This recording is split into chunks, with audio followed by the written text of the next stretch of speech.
By the time ہماری حکومت حرکت میں آتی ہے اس وقت تک تو کھیل ختم ہو چکا ہوتا ہے. اچھا، اور اس وقت پھر کیا جواب دیا جاتا ہے کہ سر اب تو سٹیٹس کو بدل گیا ہے نا سر، اب تو ریگولرائز کرتے ہیں، لوگوں کا پیسہ پھنسا ہوا ہے. اچھا، جن لوگوں کا پیسہ پھنسا ہوا ہوتا ہے ان کا تو جینوئنلی پیسہ پھنسا ہوا ہے نا، وہ بھی آخرکار جا کے ہاتھ جوڑ کے کہتے ہیں کہ جی پلیز سر کچھ تو کر دیں ہمارے لیے. لیکن اس کا وہی کہ جب وہ لے رہے تھے سرکاری زمین پہ قبضے کر رہے تھے، اور یہ چھوٹی عدالتوں میں بہت فیصلے، جب راولپنڈی میں بحریہ ٹاؤن تھا، میں کیونکہ صحافت میں نے وہیں کیے، اتنے زیادہ کیسز آئے تھے کہ زمینوں پہ زبردستی قبضے ہو رہے ہیں، لوگوں کو 1-2 جگہ قتل کے پرچے ہو گئے تھے کہ بھئی لوگوں کو مار دیا، گارڈز نے زبردستی وہ کر دیا، وہ ساری چیزیں وہ بھی عدالتوں میں ساتھ ساتھ چل رہی ہیں، مگر ساتھ ساتھ یہ بحریہ کا جو امپائر ہے نا وہ چلتا گیا، بڑھتا گیا. پھر ظاہر ہے کراچی آ گیا، کراچی تو سب سے بڑا بحریہ ٹاؤن ہے، یہاں بن گیا، اور اب آ کر کے اس چیز کے اوپر. لیکن پھر آخر میں ہوتا یہ ہے کہ انصاف تو ہو جاتا ہے، مگر وہ جو لاکھوں بائرز ہیں وہ کہاں جاتے ہیں؟ یار یہ وہی انصاف جو ہوتا ہے وہ بتا دیا نا، یہی بات کر رہے ہیں نا کہ وہ تو اچھا 90% تو وہ پھنس ہی جاتے ہیں. اگر کیس پھنسا چلتا گیا، اب یار کسی نارمل بندے کے لیے آسان نہیں ہے کہ اس نے اتنے لاکھ روپے، اتنے کروڑ روپے ان سم کیسز وہاں پر ڈال دیا اور کہیں گے یار کوئی بات نہیں یار، اب سمجھے کہ انویسٹمنٹ ہے. وہ تو پھنس ہی گئے نا. اب آپ کو یاد ہوگا کہ مطلب ایک طرح سے یہاں پہ جو کلفٹن میں بھی جو بن رہا تھا، آپ کو یاد ہے فلائی اوور بحریہ ٹاؤن کا، ٹھیک ہے، بیچ میں کورٹ نے روک دیا. آخرکار علاقے میں لوگوں نے ہاتھ جوڑا کہ سر ہماری زندگی حرام ہو گئی ہے، خدا کے لیے ان کو بنانے ہی تھے. تو ہو سکتا ہے کہ اس کا بھی اینڈ آؤٹ کم یہی ہو. میں ابھی ایک میگزین آیا پچھلے ہفتے ہماری ٹیبل پہ پڑھا تھا، میں آپ کو بتا بھی رہا تھا، اس میں ملک ریاض کا انہوں نے کوٹ لکھا ہوا تھا، اور وہ کوٹ یہ تھا کہ میں نے اگر آپ کو یہ بتا دیا کہ میں نے اپنی زندگی کی سب سے بڑی رشوت کتنی دی ہے تو آپ کو دل کا دورہ پڑ جائے گا اور آپ وہیں پہ ڈھیر ہو جائیں گے. تو اور وہ ان کی اسٹیٹمنٹ کے فائلوں کو پہیے لگانے تو مجھے آتے. تو یہ تو سسٹم ہمیں سال ہر سال سے تقریباً کوئی 30 سال سے یہ سلسلہ چل رہا ہے. اچھا، ایک اور کیس بھی جو ہے وہی پنڈی کے بارے میں ہے کہ DHA ویلی جو اسکیم تھی وہ سواپ ہو گیا بحریہ ٹاؤن سے. بعد میں پتہ چلا بائر کو کہ جی یہ تو دادوچا ڈیم کی زمین تھی، اس کی لیک کی زمین تھی. کیا بات ہے. اب وہ یقین دہانیاں کرا رہے ہیں کہ تسی فکر نہ کرو، اسی حکومت پنجاب نال نہ گل کر کے ڈیم جڑا ہے ایدی زمین دا کچھ نہ کچھ بندوبست کر لینے ہیں. اب وہ مسئلہ ہزاروں پلاٹ ہیں، صحیح بات، اور وہ بیچ میں لٹکے ہوئے ہیں اور انصاف کے کٹہرے کی صورتحال ہے. جو نیب نے یہ بھی کہا ہے کہ بحریہ ٹاؤن لاہور میں ممکنہ بے قاعدگیوں کی چھان بین بھی کی جائے گی. اچھا، بحریہ ٹاؤن لاہور میں بہت بڑے بڑے مسائل چھپے ہوئے ہیں، اور کچھ جو ہیں کیانی ان کے بھی نام آتے ہیں، وہ بھی اسی کیس کے ساتھ کنیکٹڈ ہے کیا؟ نہیں، وہ تو وہ ڈیفرنٹ ہے، وہ DHA کے اندر کوئی کہانی چل رہی ہے کیا ہے، وہ ایک مطلب ان ریلیٹڈ ہے. لیکن یہاں پہ تو فیمس زرداری ہاؤس بھی آپ کو پتا ہے اتنا بڑا بنا ہوا ہے لاہور میں یار، مطلب جہاں زرداری صاحب نے کہا تھا کہ میں بس سب پنجاب جا کے بیٹھتا ہوں. سب سے بھاری ہاؤس ہے وہ تو محبت کا سودا ہے، پنجاب جا کے بیٹھتا ہوں، اینٹ بجانے سے بنا ہے وہ گھر یار، کیا ہو گیا. اور ووٹر کہہ رہے ہیں پنجاب نہیں آؤں گے. لیکن بات دیکھو نا، ہر چیز پہ تنقید نہیں کر سکتے. وہ ملک صاحب نے out of love, out of respect Zardari صاحب کو تحفے میں دیا. یار تحفے پہ اس طرح کے تحفے میں نہیں، یہی میں نے پیپلز پارٹی والوں سے کہا تھا، انہوں نے کہا نہیں ہم نے پیسے دیے. ہاں نہیں، وہ اندر کی باتیں یار. دیکھیں بالکل آئی ایگری ود وسعت. وہ بیسکلی نہ صرف محبت میں دیا تھا بلکہ پی کا منشور بھی تو پورا کرنا ہوتا ہے نا. روٹی کپڑا مکان، مکان آ گیا روٹی کپڑا بھی آئی جائے گا. اور جب دیا تو ظاہر ہے پھر کراچی میں تو ان کو ریسیپروکیٹ کرنا ہی تھا. ٹرانسپورٹ کی بھی جب ضرورت ہوتی ہے تو وہ بھی دیتے ہیں. ہاں اگین اچھا، لیکن اس میں انٹرسٹنگ بات جو ہے وہ یہ ہے کہ جو جسٹس اعجاز افضل صاحب ہیں انہوں نے توجہ دلائی ہے کہ DHA اور دیگر ہاؤسنگ سوسائٹیوں کو بھی قانون کے برخلاف مفت کے بھاؤ جو اراضیاں الاٹ کی گئی ہیں، ان امور پہ بھی چیف جسٹس جناب ثاقب نثار صاحب از خود نوٹس لیں تو بڑی مہربانی ہوگی. لیکن وہ اس میں بھی جو اسلام آباد کی ڈیفنس ہاؤسنگ اتھارٹی تھی اس کے اوپر مجھے یاد ہے فرحت اللہ بابر نے بہت زیادہ کام کیا تھا. انہوں نے بارہا عدالت میں بھی چیلنج کیا، پارلیمنٹ میں بھی اس کو اٹھایا کہ کیسے بالکل نان اس کے اوپر کہ 33 روپے فی مرلہ کے حساب سے اس طرح کی زمین وہ ہو جاتی ہے. پھر پیپلز پارٹی گورنمنٹ کو ایونچولی ایک بل منظور کرنا پڑا جس میں باقاعدہ طور پر یہ زمین جو ہے نا لیگلائز کر کے ڈی ایچ اے کو دے دی گئی. تو اگر اب ان دی اینڈ یہی ہوتا یار ابھی مطلب اس میں قانون کو ویسے قانون سے ہی مارا جا سکتا ہے. بالکل بالکل یہ قانون سے نہیں, قانون چینج کر دینے یار. مطلب دیکھیں اب اگین جیسے آئی تھنک مستد آپ نے کہا تھا کہ یار یہ کوئی بیریئر ٹاؤن کا مسئلہ نہیں ہے, تقریباً ہر ایک بلڈر کی یہی کہ وہ تقریباً کچھ اچھے بھی ہوتے ہیں لیکن بائی اینڈ لارج یہی ہوتا ہے.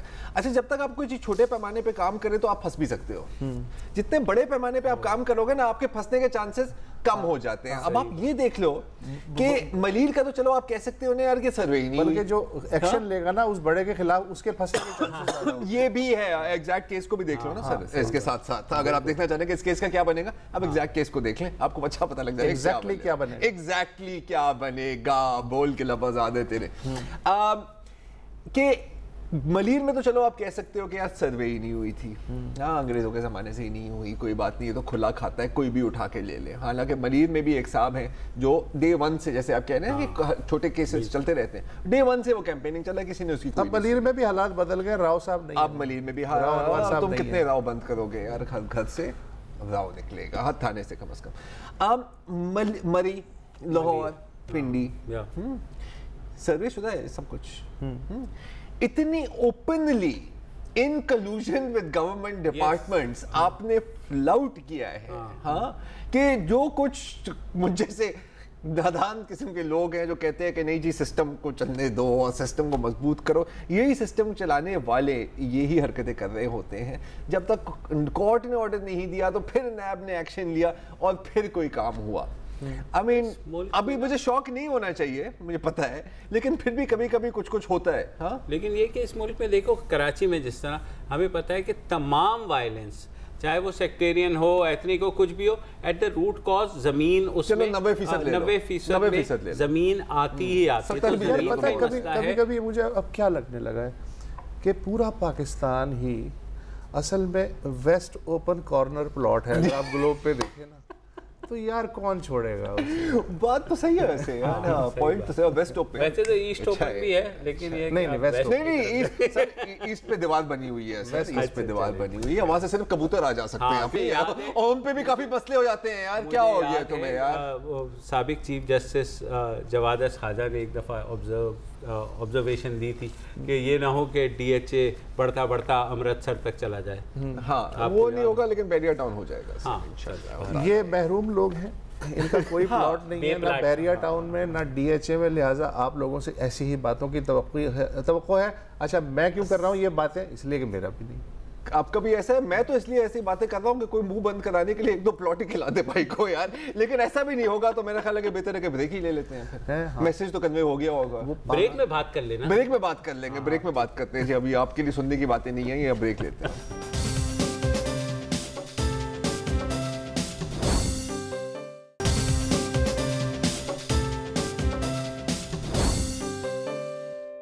My dad came to me with his cell phone in hand and he showed me that email and I was like, wow, this is really happening. And I was so very excited. I went to school, I told my friend about my selection and we were squealing and jumping like fangirls, and people were like, what happened to these maniacs? And people were staring at us. Yeah, but people around me got sad a bit that I'll be leaving them, but this was like the bestest thing that happened. یہ تھی سبیکہ شیخ جن کے بارے میں آپ گزشتہ 2 روز سے خبریں سنی رہے ہوں گے. ایک پاکستانی طالبہ جو کہ امریکی ریاست ٹیکسس کے ایک سینٹر فے ہائی اسکول میں جو ایک فائرنگ کا واقعہ ہوا جس میں 10 افراد 8 اسٹوڈنٹس اور 2 ٹیچرز جاں بحق ہوئے, اس میں سبیکہ شیخ بھی شامل تھیں. یہ پاکستان اور یو ایس کے ایک اسٹڈی ایکسچینج پروگرام جس کو یس کہتے ہیں اس کے تحت امریکہ گئی تھی اور وہاں پڑھ رہی تھی. آرٹ اسکول کی ایک کلاس تھی جب وہ 17 سالہ نوجوان نے آ کر وہاں فائرنگ کی اور اور ان کے ساتھی طلباء اور 2 ٹیچرز جو ہیں وہ جاں بحق ہوئے.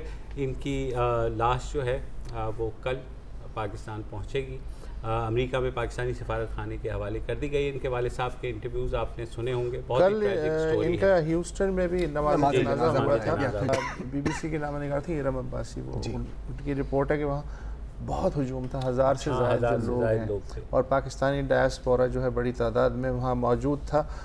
اسی موقع پہ جو سبیکہ کی والدہ ہیں فرا, ان کا بھی رپورٹ میں ذکر ہے کہ یہ روزانہ جب بات کرتی تھی تو دن گنتی تھی, یعنی جب 45 دن رہ گئے تھے تب سے یہ روزانہ بتاتی تھی کہ اب 40 دن رہ گئے, اب 39 دن رہ گئے میرے پاکستان آنے میں.